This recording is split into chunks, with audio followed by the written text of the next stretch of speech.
Hey everyone, my name is David Shmula. I am the founder of Outbound Partners, an outbound sales development agency. And in the last 12 months, we've generated over $100 million in revenue for our clients. And in this video, I'm going to show you how we find message market fit. A lot of people that we speak with spend way too much time testing things that don't really matter. And in this video, I'm going to show you how to test the things that do matter, at least the things that we believe matters. And why you should believe it works is because this is the strategy that we essentially use on all of our clients to get optimal results as quickly as possible. I would say specifically, make sure to pay attention to the second part of this video, because that's where I'm going to actually go through the thinking process on how to go through this iteration. So in this video, we're going to cover really two primary sections. One, it's going to be the email components, and then two, it's going to be the order to iterate through those components and some of the philosophy as to why we choose that order. As I said, my name is David Shmula. We already went through that. I guess the underlying philosophy of this framework is to test what matters. And that's really what we see people struggle with from time to time. There's that expression of chasing your tail or spinning your wheels. And when you test things that don't matter, that's essentially what you're doing.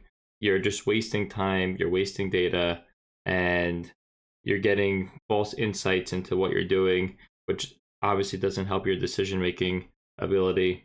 And ultimately, if you continue to do that, you're just not going to get good results. You're going to end up disappointing clients, disappointing yourself, disappointing your team, and things like that. But let's go to the basics. What is message market fit? Message market fit is how well messaging resonates with your target audience. And the reason why this is so important to get as quickly as possible, because obviously if a message is resonating with your target audience, it's going to hit harder. It's going to get better reception from that audience, which means you're going to get better results from that messaging, which obviously ultimately means you're going to make more money from the efforts that you're doing. So finding message market fit is 100% correlated to making more money, which is why doing it as quickly as possible is extremely important. If you think about a restaurant that gets delayed in construction for months and years, every day that they're not open, they're losing money. And that's the same way you can think about message market fit. Every day you don't have this, you're not making as much money as you can or should be. We try to approach it in a scientific way. We have a lot of clients and a lot of clients across a lot of different industries, and we're constantly learning and testing new things, and we needed to implement a system that our entire team can follow religiously. It's important that whether you're a solo operator or you're building a team, that you have a process in place to do this repeatedly. Otherwise, you're gonna have some false positives. You're gonna have some things that work sometimes, some things that don't work other times, some team members who are performing well, some team members who aren't. And we try to take a scientific approach to doing this so it's super repeatable and consistent. Here's a little anecdotal story, which I think I'm just gonna skip over. Okay, so when the biggest thing here is to first understand the primary components of a message. And these components, and yes, can you have other components of a message at times? Absolutely. But this is the meat and bones of it.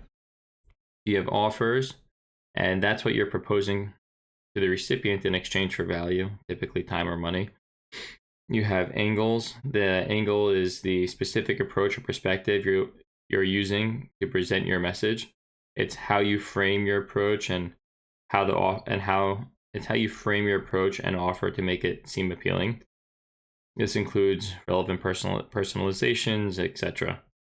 You have your call to action. This is the specific step you want the recipient to take after reading your email, such as book a call, book a demo, subscribe to a newsletter, join a wait list, commit to attending a webinar. It could really be anything. The call to action just depends on what the product, service, and go-to-market strategy is. Then you have your subject lines. That's obviously the first thing that people see when they see the message in the inbox. And then you have social proof. and that's evidence that others have benefited from your product or service. And as I say here, it's going to be testimonials, case studies, or just simply name dropping results that you've gotten or companies you've worked for and things like that. So again, going back to what I said in the very beginning, is you have all these different components, and essentially there's some combination of these components that is going to open up the floodgates and unlock all the wealth and opportunity that this campaign has, and all that's like within the potential for this campaign. And we need to figure out what that is as quickly as possible. So what the worst thing you can do is just start testing like independent words that, again, have no bearing on actually driving value. So here's our process for optimizing copy. And it's very straightforward. And then I'll go into this a little bit deeper in a moment. We build out the messaging strategy, and what we do is we create 4 variants for each component. And this is not for each step. What I mean is for each component. So we'll test 4 different offers, 4 different angles, 4 different CTAs, 4 different subject lines, 4 different social proofs. Okay, unlocking the safe. I'll get more into that. Unlocking the safe. To systematically find message market fit where the floodgates open, we start off with the same email template and only test one of those components. So what I'm saying here is we only test the offers. Once we find the top performing offer, we move on to the angles. Once we find the best performing angles, we move on to call to actions. After call to actions, subject lines, and then social proof.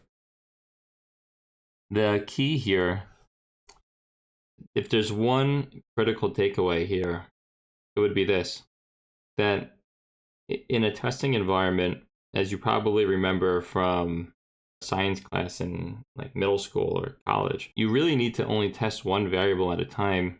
Otherwise, you're going to have inconclusive results.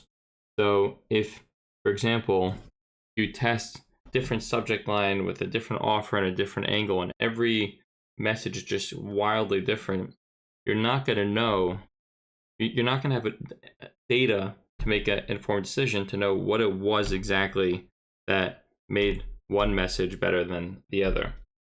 You may have more assumptions, but nothing conclusive. So the real key here is to test each component that are meaningfully different so you can figure out which is the optimal component to use there. What is the optimal variant to use within that component? And with that, you can systematically work your way down and find the best performing script. Now, obviously, and unfortunately, there are times where there's no traction.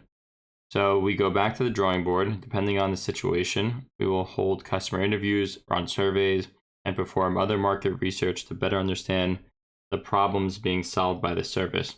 We dig deep to understand the nuanced challenges being faced and the consequential impacts of those challenges. We also explore if there are other audiences who would be a better fit. And then we rinse and repeat. Another key takeaway here is there is almost always, I've never ever came to a situation where we could not find message market fit. It just takes experimentation.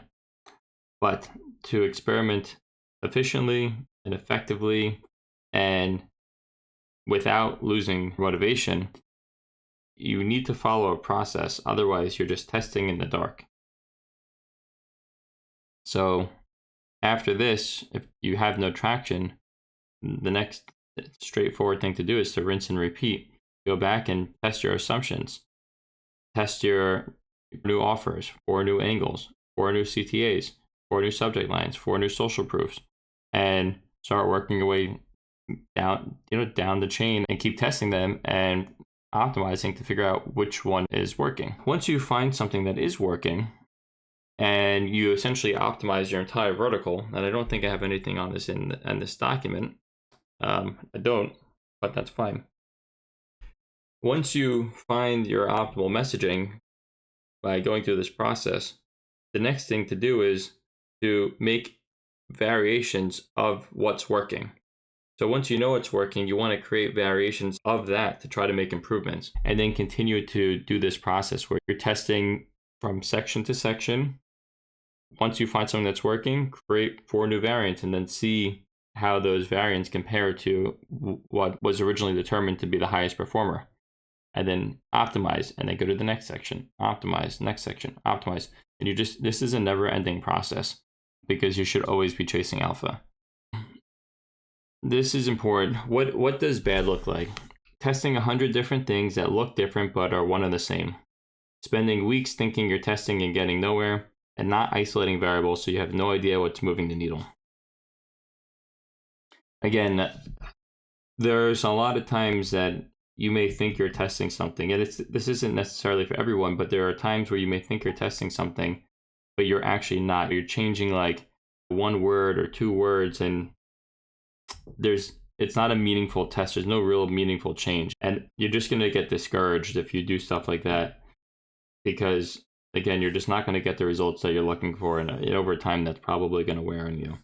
It's just easiest to follow a process, because when you don't follow a process, again, it's just shooting in the dark, and you might be shooting with a better weapon, but you're shooting in the dark, and that just leads to team members getting discouraged and clients losing faith in you. So yeah, I hope this helps. In conclusion, we take a very systematic approach to testing. We do this so that we can cover the most ground in the shortest period of time, and as a result, we find message market fit extremely quickly.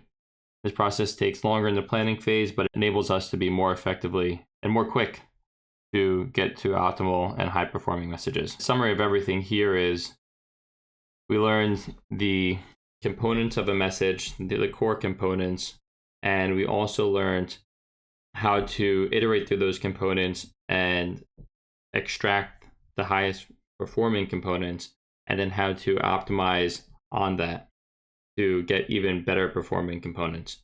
The end goal to get the best performing messaging that's going to generate the most amount of meetings or subscriptions or anything for that matter, but ultimately generate the most amount of money.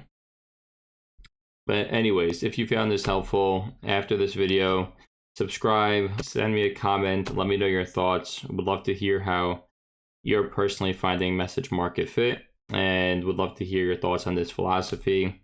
If you have any good ideas or insights, we're always looking to improve. Anyways, cheers for now, and happy sending.